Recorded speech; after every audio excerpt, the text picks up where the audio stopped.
एक समय की बात है, नागप्रभा नाम का एक विशाल और समृद्ध राज्य था। इस राज्य के राजा वीरेंद्र और रानी वासंती अपने प्रजा से बहुत प्रेम करते थे और प्रजा भी उन्हें दिल से पूजती थी। राज्य में सुख था, शांति थी, पर एक कमी दोनों के भीतर ही भीतर खाए जा रही थी। उनकी कोई अपनी संतान नहीं थी। रानी रोज मंदिर जाकर ईश्वर से प्रार्थना करती, हे देव, मुझे माँ बनने का सौभाग्य दीजिए। एक दिन अचानक महल में एक साधु आए। उनकी आंखों में गहरी चमक थी, चेहरे पे शांत लेकिन रहस्यमय मुस्कान थी।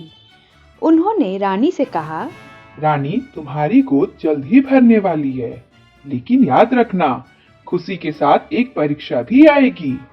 रानी मुस्कुराई, लेकिन साधु जाते समय पलटकर बोले, और हाँ, महल के पुराने कुएं के पास कभी भी रात में मत जाना। कुछ महीनों बाद साधु की भविष्यवाणी सच हो गई। रानी ने एक सुंदर पुत्र को जन्म दिया। पूरा राज्य उत्सव में डूब गया। ढोल, नृत्य, फूलों की वर्षा, हर तरफ खुशियां ही खुशियां। पर उसी रात रानी की नींद अचानक खुली। उन्हें लगा कि कोई धीरे से फुसफुसा रहा है, कुएं के पास आओ, जल्दी आओ। रानी का दिल जोर जोर से धड़कने लगा, लेकिन आवाज मानो उन्हें बच्चे समेत अपनी ओर खींच रही थी।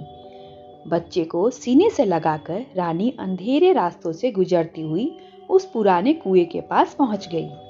चांदनी में कुएं की दीवारें ऐसे हिल रही थी जैसे उन पर सैकड़ों सांप फिसल रहे हो।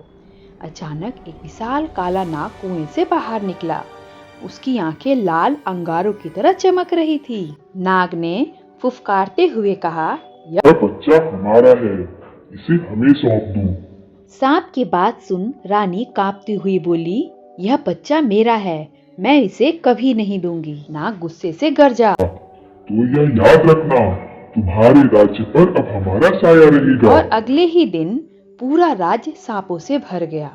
हर गली, हर खेत, हर दीवार सांप ही सांप दिख रहे थे।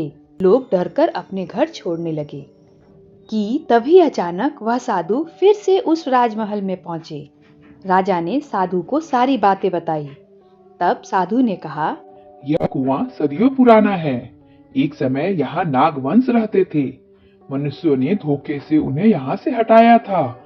अब वे अपना अधिकार लेने लौटे हैं। राजा ने पूछा, तो क्या समाधान है बाबा? तो साधु ने कहा, नागराज को शांत करना होगा या फिर कोई बलिदान देना होगा। यह सुनकर राजा अकेले ही तलवार लेकर उस कुएं के सामने जा खड़े हुए।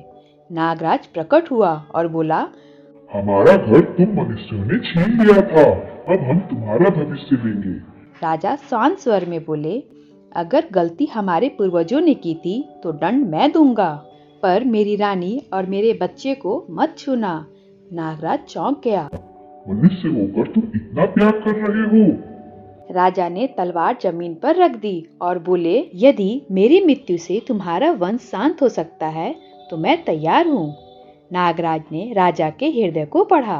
वह धीरे धीरे पीछे हट गया और बोला, तुम्हारे दिल में घृणा नहीं, केवल प्रेम है। तुम्हारे करुणा दिल को देख आज से इस राज्य पर सांपों का श्राप समाप्त हो गया। तभी एक दिव्य प्रकाश फैला और सारे सांप गायब हो गए। राज्य में फिर शांति लौट आई। रानी ने बच्चे को गले से लगाया और उनकी आंखों से खुशी के आंसू बह निकले। Please like, share and subscribe. मिलते हैं नेक्स्ट स्टोरी में।